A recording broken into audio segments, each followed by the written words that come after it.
What it do, YouTube? It's your boy KTV. Today I'm coming at you with a person you probably never heard before called Inkslasher. He does a bunch of YouTube videos on Call of Duty and whatnot. And today we're gonna be looking at the secret bunkers across the Verdanks Warzone map. Because if you don't know and you do play Call of Duty, they brought Verdanks back in Warzone. But yeah. But anyway, let's hop straight into it. Voila. Hold on, just gotta do something right quick and then switch the scene. And voila.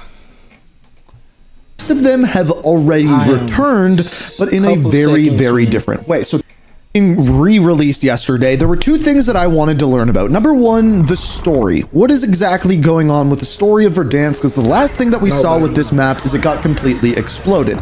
That's going to play into today's video. But the other thing that I wanted to learn was about the bunkers. If you don't remember, there were a bunch of Easter eggs on Verdansk as a map. And as it turns out, most of them have already returned, but in a very different way. So today on stream, I went around, checked out all of the Easter eggs and all of the bunkers, and I learned some things. And the reason why this started was yesterday, I went and started looking at these bunkers, and I went to bunker number 1. When I went into bunker number 1, it's pretty stereotypical. You open up the door, you go down into the lower area. However, this time the keypad is inactive, and in fact every single bunker in the game the keypad is inactive, but this one had something a little bit different. First of all, the floodlight above it was off. There was no light on it whatsoever. We'll come back to that one. But on the wall, on the far side of the wall, there was a calendar flipped to April with the number April 22nd circled with the picture from the destruction of Verdansk, which we just talked about. Now, originally, I thought that maybe this was some sort of hint that the bunkers may be opening on April 22nd. But upon looking at this calendar again, it is a calendar for April 22nd, 2021, which was when the destruction of Verdansk actually happened. So almost a tip of the hat to what happened there. So from here, I started to look at built out a map that's going to display all of the Easter eggs, where they are, and how that they were accessed in the original Verdansk map. So starting with bunker number 0, this was a map that was accessible via red access keycards. Now these could be found on dead bodies or within crates, and then you would just open the bunker with that. Now the interesting thing about this one is it's the only bunker with any sort of spray paint on it, and in fact that is spray paint from the Rebirth Island Makarov Easter egg, so directly tying into Makarov, which is super weird, and the only bunker to have that. Also one of the only bunkers to have a light on the top of it that is not on whatsoever. We will come back to that, but just keep it in mind. So moving over to bunker number 1, this is one that we already looked at. It is located by Boneyard, and this one was accessible via a code, and specifically for the pawn takes pawn Easter egg as one of the steps. Again, the part that made this bunker interesting was number 1, that calendar on the wall. It's, I believe, the only calendar that can be found like this on the entire map. All of the other ones are the same sort of calendars that you find on Nuketown and things like that, as well as the floodlight that is on top of the bunker has no light on. Keep that in mind. Now moving on to bunker number 2, this is located just a little bit north of that, a little closer towards Storage Town. Now this bunker was never open. By the way, looking back at bunker 1, that is the code beside it, also that it was used for the pawn takes pawn Easter egg, in case you were wondering. Now, bunker 2 was never open. The fascinating thing about this bunker is that there is a floodlight in it, just like we saw with bunker number 1. However, this one has a red backlight behind it, and in fact, the only bunkers that have this kind of reddish floodlight are the bunkers that were never able to be opened. Those are the only ones that have this. All of the bunkers that are located inside have the floodlight, but only the ones that were never opened have that red floodlight. So keep that in mind as we move forward. So the perfect example of the opposite of this is bunker number 3. So once again, a part of the pawn takes pawn Easter egg, and you can see the code that used to be for it there. However, when you go down into this bunker, it has the floodlight, but it is not backlit with red like the ones that were never opened. So that's one difference. Also, if you're wondering what that insignia is above the bunkers, that is the symbol for Custovia, the region that Verdansk is a part of. We'll come back to one other thing with that later. Oh yeah, one last thing about this. This bunker has a laptop on the table beside it. There is one other bunker that has this as well. Other than that, pretty straightforward. You still can't open it. None of the key accesses are available. Next few we're going to go through pretty fast. Moving up to bunker 4, this one is located by dam. When you go to these ones that are red keycard bunkers, you're going to see that they have a red light in the middle that is not a floodlight, and still you are unable to access that keycard slot. Then we have bunker number 5. This one is by military base, kind of by that kind of wide open area with the frozen water. Now this one, just like bunker number 4, was a red keycard bunker and has the exact same lighting and exact same setup that we saw before. So moving over to the far east, we have bunker number 6. This one's kind of located by quarry way off to the side of the map. This one, once again, red keycard bunker, same red light in the middle, same unable to access it as of yet. Now moving to bunker number 7, just like we saw with bunker number 2, this bunker was never opened. You couldn't access it with a key card, you couldn't access it with a code. So just like bunker number 2, we have the red floodlight that is on. I know, super weird.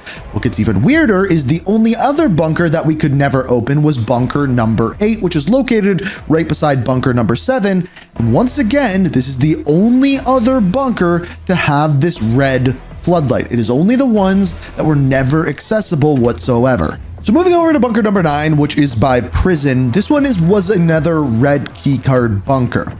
Now, what's interesting about this one is there was also an alternate exit for this one, which was kind of an escape hatch behind the gulag, which as of right now, if you go to it, is sealed up with a lock. The second last bunker that we have is bunker number 10. This one's located to the south of Park, right by the monument there.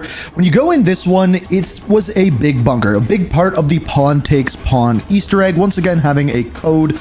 Now, just like the other ones that we could access, but were still underground, they have the floodlight there, but it is not highlighted in red like we saw with the ones that we couldn't access. On top of that, this bunker has no numbers around the top corners of it. It's the only bunker like that. It was like that in the original Verdanks as well. And this leads us to our final bunker. This is bunker number 11, and this was the bunker that you had to access with an entire Easter egg. You had to go in, these phones would ring, you'd have to get a code off of these phones and then end up creating a code that you could then input into the bunker. Now, I don't know if they will continue and do a very similar thing or the exact same thing like they originally did with bunker 11, or if they're going to add key cards, or if there's going to be other Easter eggs altogether.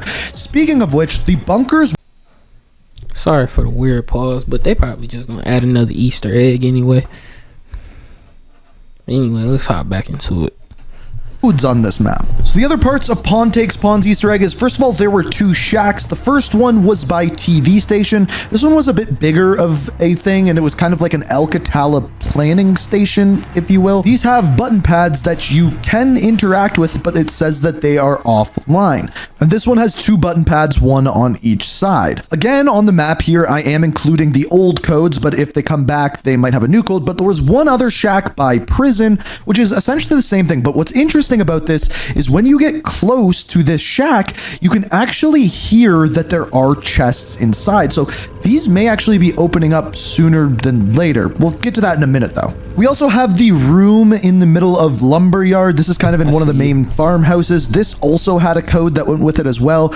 I do also want to mention that there was a stadium Easter egg that you needed various key cards as well. But as of right now, stadium isn't open, so I couldn't check that part of the map. So I put together this map so that you guys could easily see all of the old ways of accessing these various bunkers and Easter eggs so that when they go live, we can try these things out right away. But here's the thing, I have a feeling that it might be something a little bit different. With bunker number 0, we have new tags on the side of it, almost telling us that maybe Makarov may somehow be involved. With bunker number 1, we have a calendar leading us till April 22nd and something to do with the destruction of Verdanks. Maybe it's just the tip of the hat, maybe it's something else altogether. And then we have the bunkers that were never accessible, like bunker number 2, that have a red colored floodlight that none of the other bunkers have. These were things that were not involved with the original Verdanks and may lead us to believe that there might be brand new Easter eggs coming to the map. But believe it or not, some of these may be different. If we go and take another closer look at these bunkers, once again, that symbol in the middle that I mentioned before is for Custovia. And on the map, specifically downtown, I found a couple posters that were not there on the original Verdanks that say fighting against Terror. Now they have the Custovia icon on them like we talked about before, but the weird part is we don't know exactly how this ties into the story. And in fact, I found a couple other small little Easter eggs and changes to specific story elements on the map that may be very different than the original Verdanks. Now, I'm still trying to piece these together to create a story video on this, so if you want to see that, show me by hitting the like button.